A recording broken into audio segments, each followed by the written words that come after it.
Tonight, we begin on a road that was already old before the castles arrived. Longtown Castle rises quietly in a frontier valley shaped by movement rather than walls. This is a place defined by passage, a corridor between the Black Mountains and the lowlands, where armies, traders, and raiders have been moving back and forth for thousands of years. Before stone towers, there were tracks. Before gatehouses, there were routes.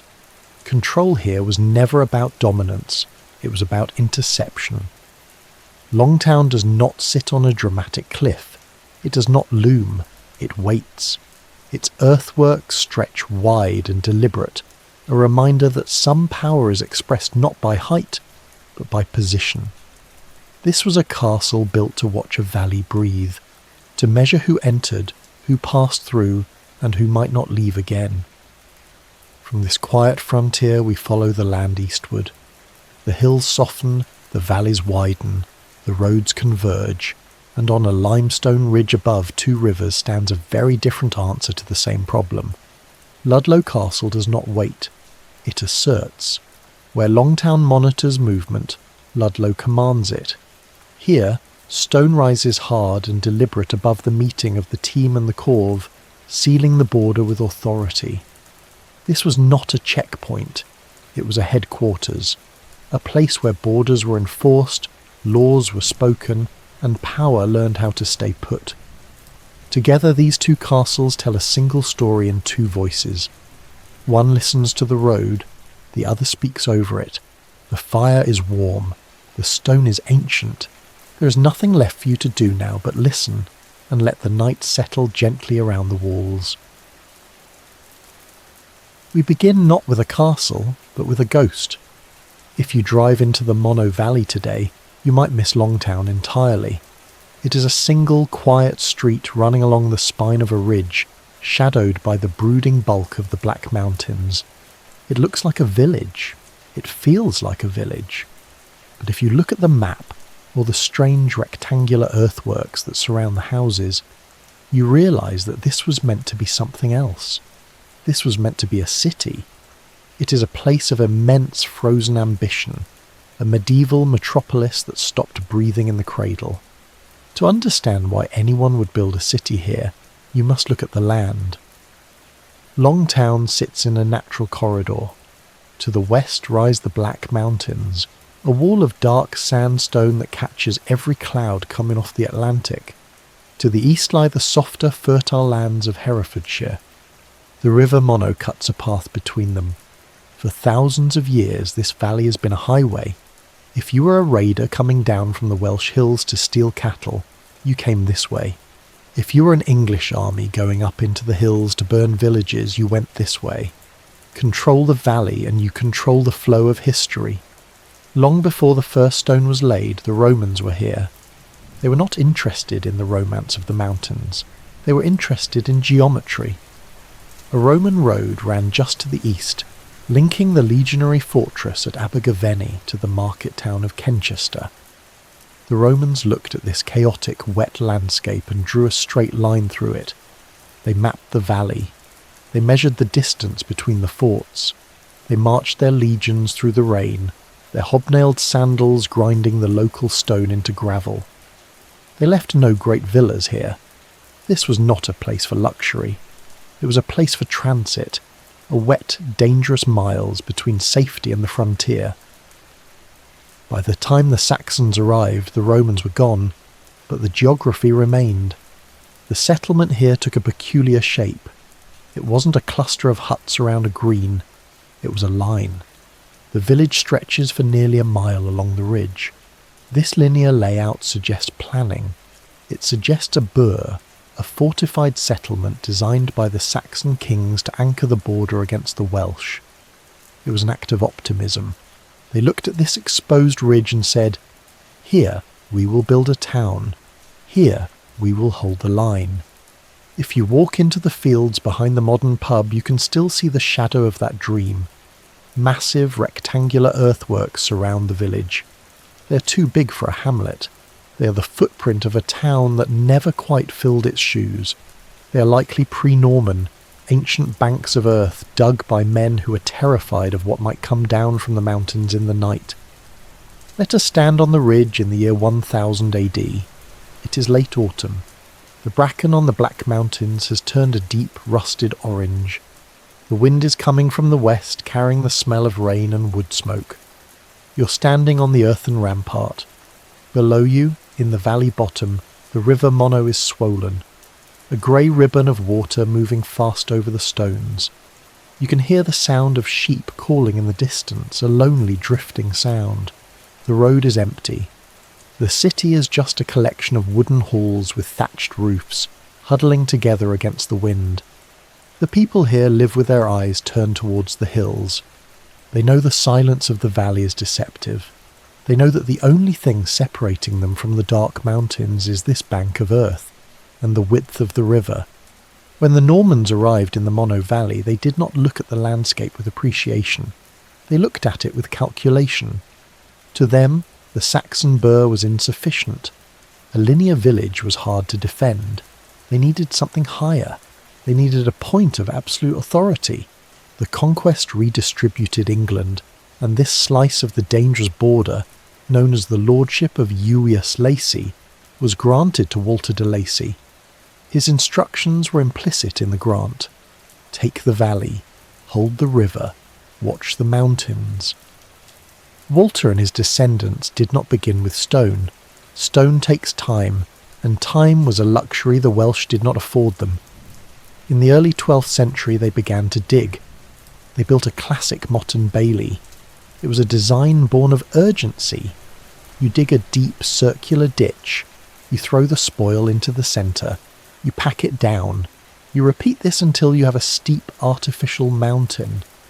On top of this mound they placed a timber tower. It was not a home, it was a watchtower.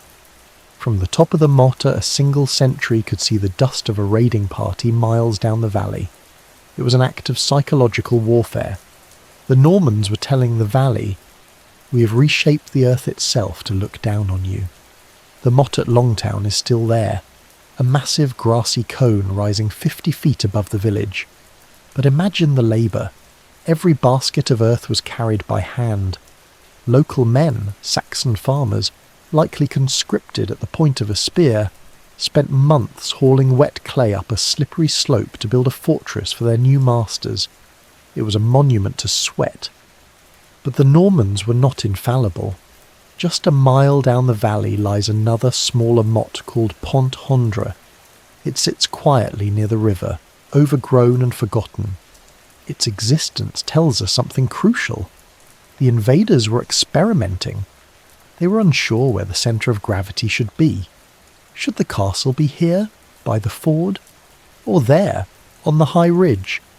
Pont Hondre is a stutter in the plan, a first draft of dominion that was abandoned in favour of the higher ground at Longtown. It is a reminder that even conquerors have to ask for directions. Wood rots, earth slumps. If you intend to stay in the Monnow Valley forever, eventually you must turn to stone. By the late 12th century, the de Lacy family, now led by Walter de Lacy II, had decided that their tenure here was not temporary. They looked at the timber tower on the motte, grey with age and leaning in the wind, and decided to replace it with something that would outlast them. Around 1175 the transformation began. The timber palisades were torn down, the earth was levelled. Ox carts began to trundle up the valley, heavy with limestone quarried from the hills. The castle was shedding its skin. It was moving from the age of occupation to the age of dominion. The centrepiece of this new fortress was the great tower, but Walter did not build a standard square keep like the ones in Rochester or Dover. He built a round keep. This is rare. In all of England and Wales there are only a handful of these cylindrical towers, the most famous being at Pembroke. It wasn't for aesthetics, it was for survival. A square tower has corners. Corners are weak points. A miner can tunnel under a corner and collapse the whole wall. A catapult stone hitting a flat wall transfers all its energy into the masonry, but a round tower has no corners. There is nowhere for a miner to start. A catapult stone glances off the curved surface. It is an architectural shrug. It deflects violence simply by existing. The walls of this new keep were immense. At the base they are 15 feet thick, 15 feet of solid, rubble-filled masonry faced with high-quality ashlar stone. Think of the sheer weight of it. Thousands of tons of rock hauled up a 50-foot earthen mound that had been built by hand only a few generations earlier. The engineers must have held their breath as the walls rose, hoping the artificial hill would not buckle under the load. It held. It stands there today, a broken tooth on the skyline, battered by 8 centuries of rain, but still standing. Around the keep, a stone curtain wall was raised to enclose the inner bailey. This created a small, fortified world on top of the motte. Inside it was cramped, noisy and functional. Workshops, stables, kitchens and barracks were clustered together in the shadow of the high walls. The de Lacys built a machine that turned limestone into safety. By 1220, the de Lacy family had succumbed to a dangerous illusion. They believed that because they had built a castle, they could build a civilization. They did not just want a fortress in the Monnow Valley. They wanted a metropolis. They laid out a new town along the ridge. They measured out burgage plots, long strips of land for merchants and craftsmen. They invited traders. They imagined a bustling regional centre that would rival Hereford. It was an act of supreme hubris. They were trying to build a city in a corridor designed for war. If you look at the earthworks today, you can see the ghost of this ambition. The village of Longtown is surrounded by a massive rectangular enclosure. This was not for cows. This was for people. The de Lacys were betting that the border would stabilise. They were betting that commerce would flow through the valley faster than armies. They were wrong. In 1233, reality arrived in the form of King Henry III. He did not come to cut a ribbon. He came with an army.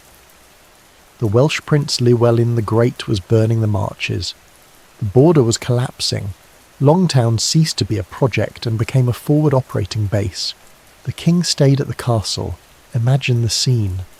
The narrow ridge, usually quiet, was suddenly choked with thousands of soldiers, horses and wagons.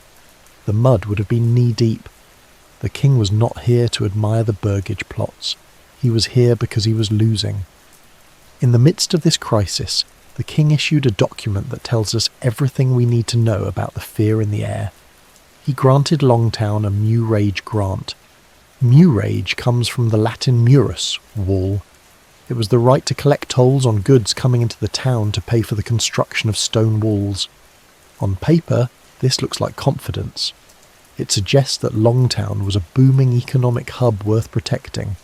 In reality, it was panic. You do not build stone walls around a town unless you expect to be besieged. The murage grant was an admission that the earthen ramparts were not enough. The de Lacys and the king were scrambling to turn this muddy settlement into a fortress city before Llewellyn burned it to the ground. They were trying to buy safety with taxes, but stone walls take years to build, and Llewellyn was already in the hills. The end of the dream did not come with fire or siege engines, it came with silence. By 1348, the ambitious new town that the de Lacys had planned was already struggling. Geography is stubborn. Longtown was simply too far, too steep and too wet. Merchants preferred the safety of Hereford or the easy roads of Abergavenny. The market square in Longtown was quiet. The burgage plots were empty. The city that was supposed to anchor the border was becoming a ghost town before it was even finished. Then the Black Death arrived. It moved up the valley like a mist.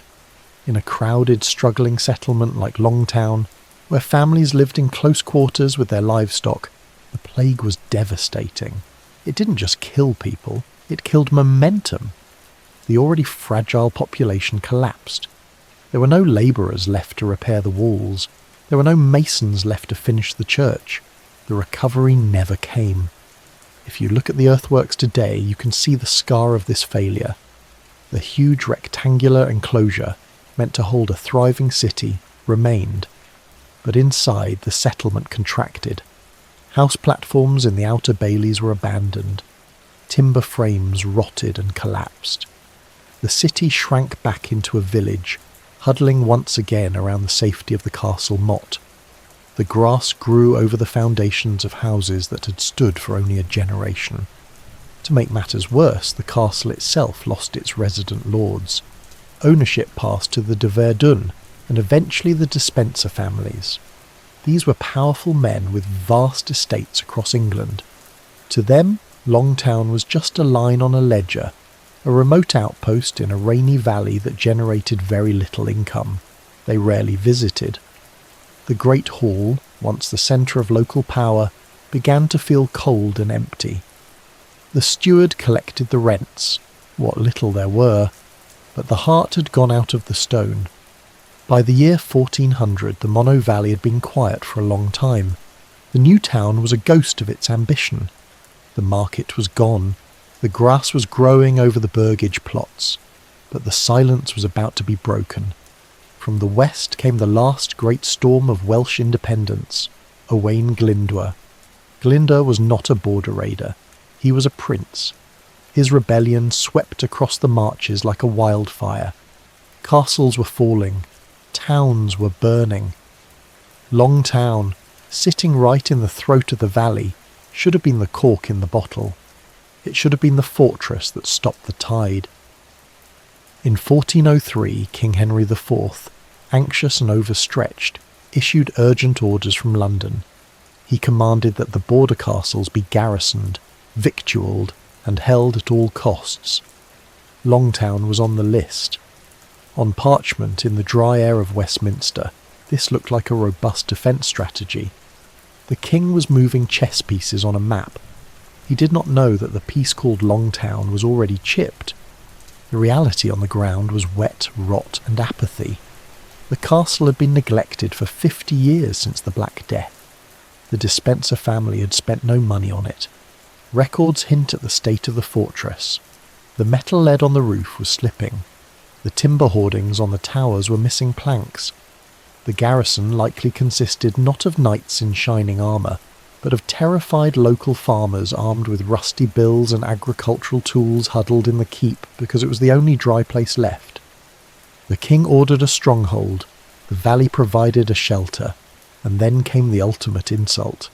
Glyndwr's forces arrived in the valley, they raided, they burned the surrounding farms. But there is no record of a great siege of Longtown Castle. There are no heroic accounts of ladders scaling the walls, no tales of boiling oil. It appears that Glyndwr simply bypassed it. Why waste men attacking a castle that is already falling down? Why besiege a fortress that guards a dead town? The rebellion flowed around Longtown like water around a rock. The castle was spared not because it was strong, but because it was irrelevant. By 1500, the castle had ceased to be a place where history happened. It had become something much more practical, a quarry. When a fortress loses its purpose, it becomes a problem. It is too big to maintain, too cold to live in, and too full of valuable material to ignore. The de Lacys were gone. The Despensers were gone. The people of Longtown looked at the massive empty stone shell on the hill and saw opportunity. Why cut new stone from the quarry when there are thousands of tons of perfectly dressed ashlar sitting right there? Slowly, stone by stone, the castle began to migrate down the hill. The walls that had been built to stop Welsh armies were dismantled to build pigsties. The fine limestone blocks from the great keep found their way into the foundations of cottages, into the walls of barns, into the paving of the village street. Longtown is literally built from its own failure. If you walk through the village today, you're likely looking at pieces of the 12th century castle, rearranged into a farmyard. It is the ultimate recycling. The ambition of the Marcher lords became the shelter for the local sheep. But the memory of authority is harder to dismantle than stone. Even as the walls came down, the castle green remained the centre of local justice. It was known as Gallows Hill. For centuries the local courts met here. The steward of the manor would sit on a stone, perhaps a piece of the old keep, and dispense judgment. Sheep stealers were hanged here in the shadow of the ruin. The castle was no longer a military stronghold, but it was still the place where the law lived. It was a reminder that even when the roof falls in, the power to punish remains. Then, in the 19th century, the site underwent its final and most gentle transformation. A village school was built right beside the castle earthworks. The inner bailey, once the exclusive preserve of knights and warhorses, became a playground. Generations of children grew up playing tag on the motte. They scrambled over the earthworks that Saxon labourers had died to build. They hid in the ruins of the gatehouse. To them, the castle wasn't a strategic imperative or a failed city. It was just the old castle. It was a place to scrape your knees. History had been flattened into a backdrop for recess. By 1900, the castle had become something else entirely. A monument. The era of utility was over. It was no longer a fortress, a prison, a quarry, or a playground. It was a historic site. The state arrived in the form of the Ministry of Works. They did not come with swords or siege engines. They came with clipboards and cement. Their job was not to rebuild the castle, but to freeze it. They looked at the crumbling walls of the round keep battered by 8 centuries of Welsh rain, and decided that the decay had to stop. The intervention was brutal but necessary. They capped the top of the round keep with concrete to stop the water from getting into the masonry. They pointed the joints. They cleared the ivy that was pulling the stones apart. The silhouette you see today, that broken, jagged tooth on the skyline, is a curated ruin. It is a sculpture of failure, held together by modern engineering. If you climb the motte today, you're met with a view that is almost painfully beautiful. To the west, the Black Mountains still dominate the horizon. They are dark, heavy, and indifferent.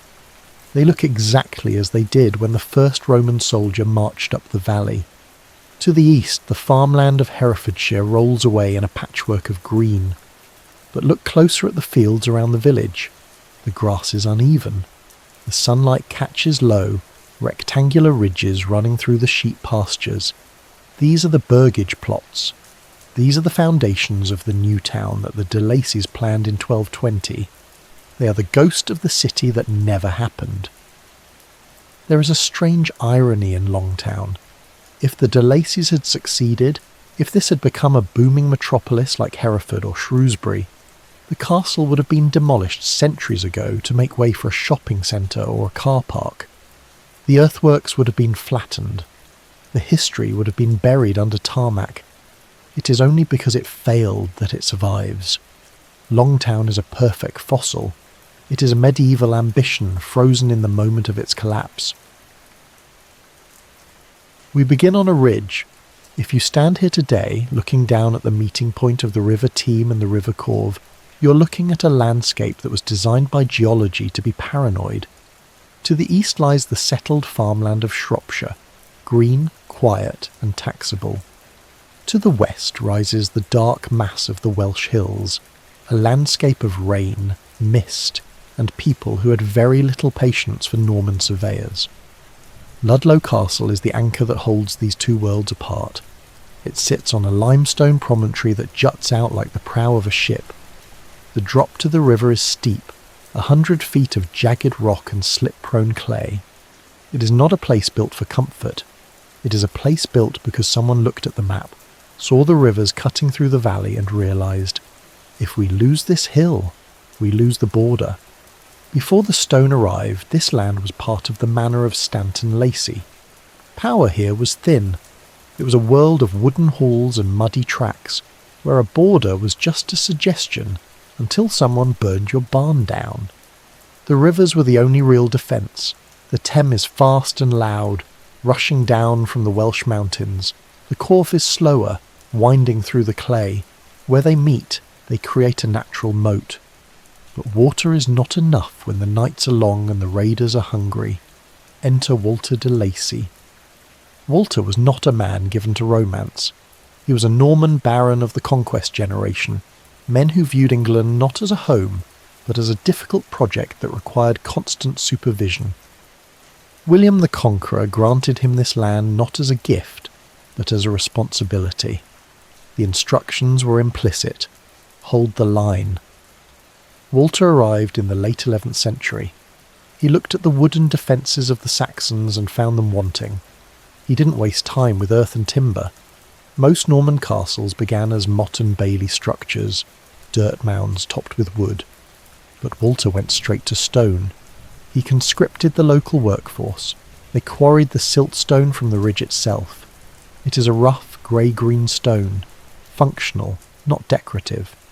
They dug it out of the castle ditch and stacked it up to form the walls. The result was a ringwork. It wasn't a towering keep yet. It was a simple, brutal oval of masonry wrapped around the edge of the cliff. From the river below, it would have looked like the limestone ridge had simply decided to grow teeth. To control who came in, Walter built a massive gatehouse tower. It was the only breach in the stone belt, a narrow, dark tunnel where the air was always cold. To walk through it was to acknowledge that you were leaving the open country and entering a cage of stone, a place where Walter de Lacy decided if you were a guest or a prisoner. Stand on the wall walk for a moment. The year is 1090. The sun has gone down, and the valley is vanishing into a deep, absolute blackness. There are no streetlights, only the faint reflection of the moon on the rushing water of the Thames below. The air smells of wet limestone and wood smoke from the watchfire. You can hear the river, a constant churning roar that swallows all other sounds. It is a lonely sound. If you lean against the rough, cold parapet, you can feel the vibration of the wind hitting the stone. You're not thinking about glory. You're not thinking about conquest. You're simply pulling your wool cloak tighter, watching the dark line of the trees and waiting for the sun to rise over England. By the 1130s, the initial panic of the conquest had settled into something heavier, a long, grinding stalemate. England was about to enter a period known as the Anarchy. It was a civil war between King Stephen and his cousin, the Empress Matilda. It was a conflict so destructive that the chronicles famously said, "Christ and his saints slept." But in the Welsh Marches nobody slept. Ludlow Castle ceased to be just a border post and became a prize. To hold Ludlow was to hold the road to Wales, and with it, the flow of mercenaries and silver that fueled the war. The castle changed hands not through grand battles, but through betrayal and shifting alliances. The de Lacy family, who built the stone walls, found themselves on the wrong side of the argument. The castle was seized by Joyce de Dinan, a rebel baron who treated the fortress as his personal kingdom. For decades the valley echoed with the sound of siege engines. The town of Ludlow, huddled against the castle walls, learned to live with the constant dull thud of stones hitting masonry. The market would open, a siege would begin, the market would close. It was a rhythm of violence that became as predictable as the seasons. In 1139, the war arrived at the gate in a way that was both terrifying and strangely absurd. King Stephen marched on Ludlow to dislodge the rebels. With him was Prince Henry of Scotland, a royal hostage who was essentially an honoured guest in the king's camp. During a skirmish near the walls, the defenders inside Ludlow decided to improvise. They lowered a massive iron grappling hook, likely used for moving siege towers or clearing debris, from the battlements. In a moment of chaotic precision, the hook snagged Prince Henry. It caught his armour, and the garrison began to reel him up the wall like a catch of fish. It is a scene that history rarely records. A royal prince dangling in mid-air, flailing against the limestone ashlar. King Stephen, a man often criticised for his poor strategy, but never for his lack of courage, saw the boy rising. He didn't shout orders. He charged. He hacked at the ropes with his sword, physically pulling the prince back down to the mud before the garrison could haul him into the tower. It was a moment of knightly reflex that saved a life, even if it failed to take the castle. But while men were fishing for princes on the outside, something profound was rising on the inside. Around 1130, the castle builders constructed the chapel of St Mary Magdalene. It stands in the Inner Bailey today, a rare and perfect survival. It is not a standard rectangular church, it is round. In all of England, only a handful of these circular naves remain. The shape was a deliberate architectural quotation. It was modelled on the Church of the Holy Sepulchre in Jerusalem, the site of Christ's tomb. By building it here, the lords of Ludlow were making a statement. They were bringing the sanctity of the Holy Land to the wet, violent frontier of Shropshire. They were asserting that their war was not just a land grab, it was a crusade. The design creates a unique sanctuary. The nave is a perfect circle, with a stone bench running continuously around the interior wall. This was not a church for the townspeople, it was a church for the garrison. The stone bench was designed for men in mail. Step inside the circular nave. The heavy oak door closes behind you, shutting out the wind and the noise of the bailey. The year is 1150.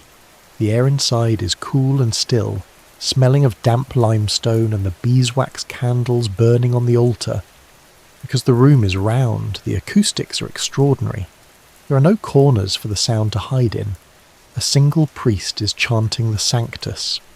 His voice doesn't just fade, it rolls around the curved walls, amplifying and layering upon itself until the room feels full of sound.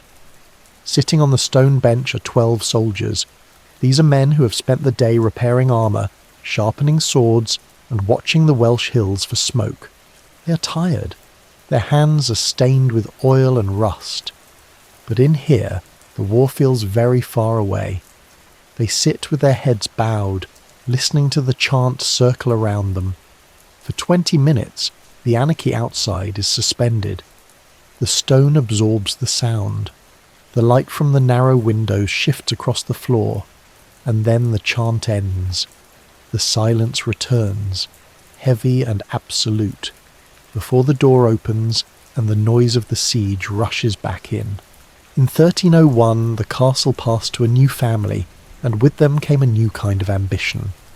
The Mortimers arrived. Roger Mortimer, the first Earl of March, was not content to simply guard the border. He intended to rule it. He was a man of immense, terrifying energy, a figure who would eventually seduce a queen, depose a king, and briefly hold the entire realm of England in his grip. But before he reached for the crown in London, he practised his power here in the stone halls of Ludlow. Under Mortimer, the castle ceased to be a simple garrison. It became a palace of the Marches. The border was no longer just a line to be defended. It was a kingdom to be expanded. Roger looked at the fortress he had inherited and decided it was not formidable enough for a man of his stature. He needed to make a statement that would be visible from the Welsh hills. His first act was one of brute force. He ordered the excavation of the Great Ditch. To separate the inner bailey from the outer bailey, he commanded a chasm to be cut through the living rock of the ridge. This was not a matter of digging earth. This was a matter of hacking through solid limestone with iron picks. For years the castle would have echoed with the high-pitched clink of metal striking stone. It was a project of immense labour and expense. The dust from the quarrying would have coated the roofs of the town in a fine grey powder. When it was finished, the inner sanctum of the castle stood isolated on its own stone island, accessible only by a single drawbridge. It was a physical manifestation of Mortimer's paranoia, a fortress within a fortress, designed to keep out not just the Welsh, but his own countrymen. But if the ditch was about fear, the new buildings were about arrogance. Along the north wall, overlooking the river valley, Mortimer constructed a new range of domestic apartments, the Great Chamber and the Solar. In the earlier centuries, lords lived in the dark safety of the keep. Mortimer moved out of the shadows. He built large windows into the outer wall. In military terms, punching holes in your defensive wall is a risk, but Roger Mortimer did not believe he was at risk. He was bringing the comfort of the court to the edge of the cliff. He was saying, quite clearly, that he was too powerful to be afraid of the dark. From these rooms, Mortimer ruled with near-royal independence. The Marcher lords held a unique position in English law. The King's writ did not run here. A sheriff from London had no authority in Ludlow. Mortimer had his own chancery, his own seal and his own army. For a brief, glittering moment, Ludlow was the capital of a private empire. Let us step into the solar on a windy afternoon in 1325. The room is high up, perched on the very edge of the cliff. The shutters are open, and the light floods in, grey and cold, reflecting off the river far below. The walls are hung with heavy green tapestries from Arras, depicting hunting scenes, rippling slightly in the draught. There is a fire burning in the new stone fireplace, a luxury that draws the smoke up a chimney rather than letting it choke the room. The logs settle with a soft hiss. Roger Mortimer stands by the window. He's looking out at the River Thames, swollen with rain, crashing against the rocks 100 feet down. He's holding a silver goblet of wine, warmed by the fire. He's wearing velvet, not mail. In this room the wind is just a sound against the glass. The river is just a view. He feels entirely untouchable. He does not know that in 5 years he will be dragged from a castle in Nottingham and hanged at Tyburn for treason. For now he is simply the Lord of the March, watching the rain fall on his stone ditch, believing that he has built something that will last forever. By the middle of the 15th century the plumbing had improved slightly, but the politics had become lethal. We enter the era of the Wars of the Roses. Ludlow Castle was no longer just a border fortress. It was the headquarters of the House of York. It was the personal stronghold of Richard, Duke of York, the wealthiest and most powerful magnate in England who was not the king. Richard spent years here, far from the toxic atmosphere of the court in London, turning the castle into a shadow capital. He expanded the domestic ranges, installing fireplaces and glass, ensuring that if he was going to plot treason, he would do so in comfort. In 1459, the Cold War turned hot. The Yorkist armies gathered at Ludlow. They dug in at Ludford Bridge, just across the river from the castle, ready to face the king's forces. It should have been the decisive battle of the century. Thousands of men, cannons, archers, the fate of the dynasty hanging in the balance. Instead, it was a farce. The night before the battle, a key commander named Andrew Trollope defected to the king's side, taking the best soldiers and the battle plans with him. Richard, Duke of York, woke up, looked out of his window at the enemy camp and realised he had lost before breakfast. He didn't fight. He fled. He abandoned his army. He abandoned the castle. He even abandoned his wife, Cecily, and his 2 younger sons standing in the market square. The Lancastrian army marched into Ludlow without swinging a sword. They sacked the town. They drank the wine. They stripped the metal lead off the roof. It was a brutal lesson in the economics of loyalty. A castle is only as strong as the morale of the man holding the keys. Fast forward to 1473. The Yorkists had returned and taken the throne. King Edward IV decided to send his own son, Prince Edward, the future Edward V, to live at Ludlow. This was not an exile. It was an education. It was called the Council of the Prince. The idea was simple. You cannot learn to be a king by sitting in a palace in London. You must go to the frontier. Ludlow became a school for governance. The prince was 3 years old when he was sent here. By the time he was 12, he was theoretically ruling Wales. His life was strictly regulated by a document called the Ordinances. In April of 1483, events in London overtook Ludlow. King Edward IV died unexpectedly on the 9th of the month. The news took time to reach the Welsh Marches. When it did, it altered the purpose of the castle overnight. The Prince of Wales was now King Edward V. Orders were issued for him to travel east toward London to prepare for his coronation. His household was assembled. His tutors and guardians began the journey with him, escorting the young king away from the border and toward the capital. He would not return to Ludlow. On the road, control of the royal party passed into other hands. The boy king was separated from his supporters and taken to the Tower of London, a place that still functioned as a royal residence, but also as a secure holding place in uncertain times. His younger brother would later join him there. Edward V was never crowned. Within months, the throne passed to his uncle, Richard III. The two boys were last recorded inside the tower in the summer of 1483. After that, they vanish from the historical record. What happened to them remains unresolved. Ludlow Castle, which had briefly served as a training ground for kingship, returned to its administrative routines. The rooms were cleared, the lessons ended, authority moved elsewhere. If the Yorkists used Ludlow as a boardroom, the Tudors used it as a cradle for their dynasty. We're now in 1501. The Wars of the Roses are over. King Henry VII sits on the throne, a man who loved peace, solvent ledgers, and silence. He decided that his eldest son, Prince Arthur, must come to Ludlow. Arthur was the Great Hope. He was named to evoke the legendary king, a living symbol that the chaos of the last century was over. He was 15 years old. He was serious, scholarly, and frail. He'd been raised in a bubble of intense education, learning Latin before he could ride, debating theology before he could shave.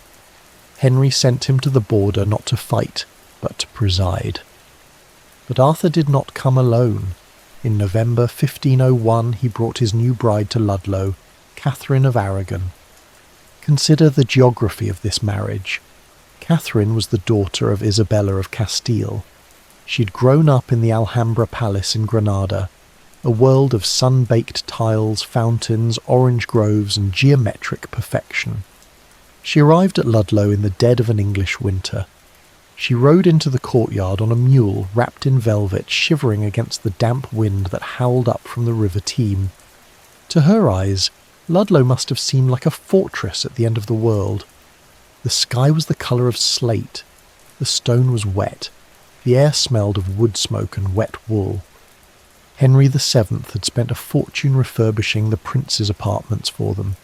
He installed new fireplaces, glazed windows, and carved Tudor roses into the beams. But you cannot scour the damp out of a 400-year-old border fortress. The winter of 1501 to 1502 was brutal. It rained without ceasing. The mist clung to the valley floor, refusing to lift. And then an invisible enemy walked through the gate. The chronicles call it the sweating sickness. It was a terrifying, uniquely Tudor plague. It struck with the speed of a poison. A victim would feel a sense of dread, followed by a headache and a fever that seemed to boil the blood. It moved through the castle like a ghost. The prince fell ill, then the princess fell ill. The doctors, men trained in astrology and humours, were helpless. They bled the boy. They prayed. They piled hot bricks in the bed. But the fever would not break. On April 2nd, 1502, the sweating stopped. Prince Arthur died. He was 15 years old. The king in London was devastated. The Queen, Elizabeth of York, was broken. But the machinery of state had to turn. Catherine recovered. She walked out of the castle a widow at 16, alone in a foreign country, her dowry spent, her future uncertain. She did not know that she was destined to marry Arthur's younger brother, the loud, red-headed Henry. She did not know that her inability to give him a son would tear the church apart. The entire course of British history pivoted in that damp bedroom at Ludlow Castle on a rainy Tuesday in 1502. If the Middle Ages were defined by the sword, the early modern period was defined by the pen. By 1530, Ludlow Castle had ceased to be a weapon of war. It had become something far more complex, an instrument of government. The arrows were gone, the boiling oil was gone. In their place came the Council of Wales and the Marches. For over a century, this wind-battered fortress served as the administrative capital for the entire western frontier. It was the seat of justice, the centre of taxation, and the place where the chaotic energy of the border was finally tamed by procedure. The council was a formidable body. It had jurisdiction over all of Wales and the 4 English border counties. Its mandate was to bring order to a lawless land. But order in the 16th century did not look like a garrison. It looked like a courtroom. The castle filled with a new kind of army: clerks, scriveners, lawyers, and judges. Men in robes replaced men in mail. The great hall, once the scene of drunken feasts and shouting nights, was converted into a solemn tribunal. Wooden partitions were erected to create courts. Benches were installed for the judges. The acoustics, designed for music and revelry, now carried the dry, precise language of the law. The man tasked with making this fortress livable was Sir Henry Sidney. He served as Lord President from 1560 to 1586. He was a man of the Renaissance, educated, refined, and deeply unhappy about the draft. He looked at the damp, cold stone of Ludlow and saw a ruin. So he began a campaign of modernisation. He wasn't building defences against the Welsh, he was building defences against the Shropshire winter. He installed clear glass in the windows, a rare luxury. He built proper fireplaces with chimneys to draw the smoke out of the rooms. He constructed the judges' lodgings, a comfortable block of apartments where the men of the council could sleep without freezing. He put his coat of arms everywhere, over the gates, over the hearths. He wanted posterity to know that it was he, Henry Sidney, who had finally civilised this rock. If you stood in the Inner Bailey in 1580, you would not hear the clash of steel. You would hear a low, continuous scratching. It was the sound of 100 goosequill pens moving across parchment. It was the sound of sand being shaken onto wet ink. It was the heavy thump of wax seals being pressed onto official decrees. We have reached the high water mark. The year is 1634. The castle is no longer just a fortress or a law court. It is a theatre. The new Lord President is the Earl of Bridgewater. He is wealthy, he is powerful, and he wishes to demonstrate that the border has been tamed. He hires a young, intense poet named John Milton to write a play. This moment, the performance of Comus in the Great Hall, is the cultural zenith of Ludlow's existence. It is the last glorious sunset before the long, dark night of the Civil War. Milton's Comus was a masque, a blend of poetry, music, and dance. It was a celebration of virtue, temperance, and the triumph of order over chaos. The great hall was transformed. The walls were hung with expensive tapestries to hide the damp stone. Hundreds of wax candles burned in iron chandeliers, filling the air with the scent of beeswax and roasted venison. The actors were the Earl's own children. Lady Alice Egerton, just 15, played the lady lost in a dark wood, a wood that looked suspiciously like the forest outside the castle walls. The audience sat in their silks and velvets, drinking wine, believing that they had finally civilised this wild frontier. They did not know that the chaos Milton wrote about was not just a metaphor, it was a prophecy. In 1642 the illusion shattered. The English Civil War broke out between King Charles I and Parliament. Ludlow, being the seat of the council, was staunchly royalist. The lawyers put down their pens and picked up pikes. The clerks began inventorying gunpowder instead of lawsuits. But the war for Ludlow was not a series of heroic charges. It was a slow, grinding decline. The trade stopped. The money ran out. The garrison spent years reinforcing the walls, cleaning their muskets, and waiting for an enemy who did not show up until the very end. The silver plate was melted down to pay the troops. The optimism of Comus vanished into the grey fog of a country at war with itself. Finally, in 1646, the Parliamentarian army arrived. They surrounded the town. They set up their siege guns, but they did not fire. By 1646, the king had lost. Everyone knew it. The governor of Ludlow, Sir Michael Woodhouse, looked at his dwindling supplies. He looked at the army outside. He did the sensible thing. He negotiated. It was a polite surrender. The royalist garrison was allowed to march out with their colours flying and drums beating. They were not imprisoned. They were simply told to go home. Because of this pragmatism, Ludlow Castle was spared. In many other places, Parliament ordered the castles to be slighted, blown up to prevent them from being used again. But Ludlow was too useful. It was the administrative capital. The victors wanted the offices, so they left the walls standing. For 600 years, Ludlow Castle was a machine. It was a machine for war, then a machine for administration. It hummed with the noise of soldiers, clerks, prisoners, and princes. But in 1689 the machine was turned off. The Glorious Revolution had happened. William of Orange was on the throne. The idea of a special Council of the Marches with its own laws and its own capital seemed quaint, or worse, dangerous. So the government in London did what governments do best. They reorganised. They abolished the council. They fired the clerks. They locked the doors. And just like that, the most powerful castle in Wales became a surplus asset. There is a specific kind of silence that falls over a government building when it closes. It isn't peaceful, it is eerie. Imagine the Great Hall in 1690. The benches are still there. The inkwells are dry. The fireplaces are cold, but the shouting is gone. The 400 years of legal arguments about sheep, boundaries and taxes have evaporated.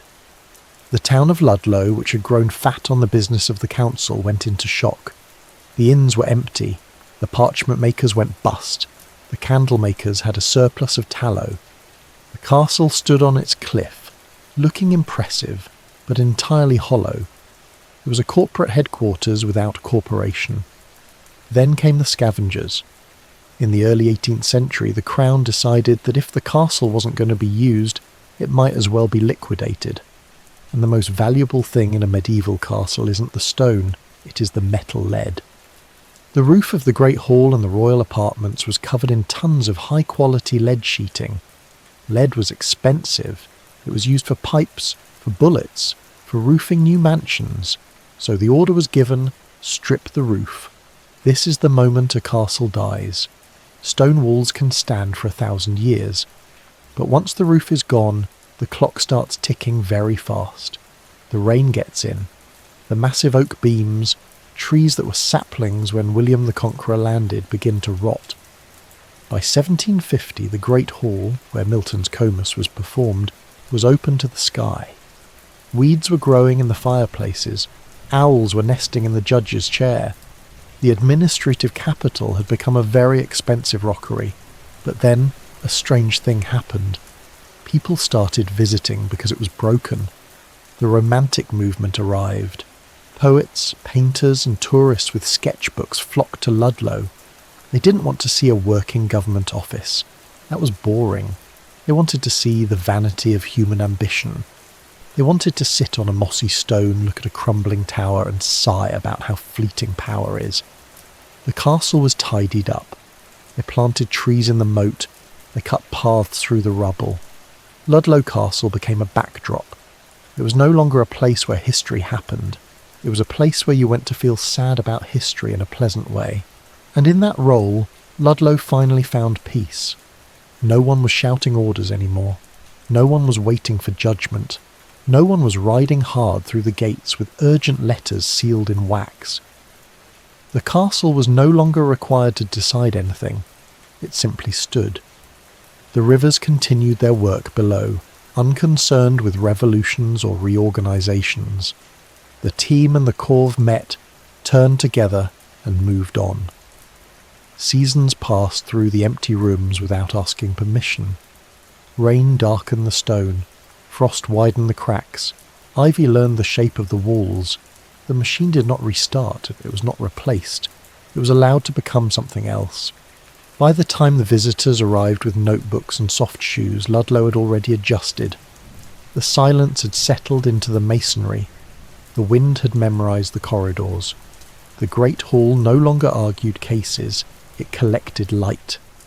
As the sun lowers behind the Shropshire hills, the stone of Ludlow begins to change. The hard grey of the wall softens to gold, then to amber, then to a quiet red that feels older than names. This light has visited the castle before. It touched the helmets of Norman guards, the papers of marcher clerks, the sleeves of princes leaning at the windows. It lingered on days of power and on days when the rooms were already empty. Now it asks nothing of the stone. It does not measure borders or enforce laws. It simply passes across the ridge, follows the rivers, and fades. The castle does not resist. It has held enough. Let the evening settle into the walls. Let the rivers carry the last light away, and rest as Ludlow rests, quiet on its hill and finished with the day.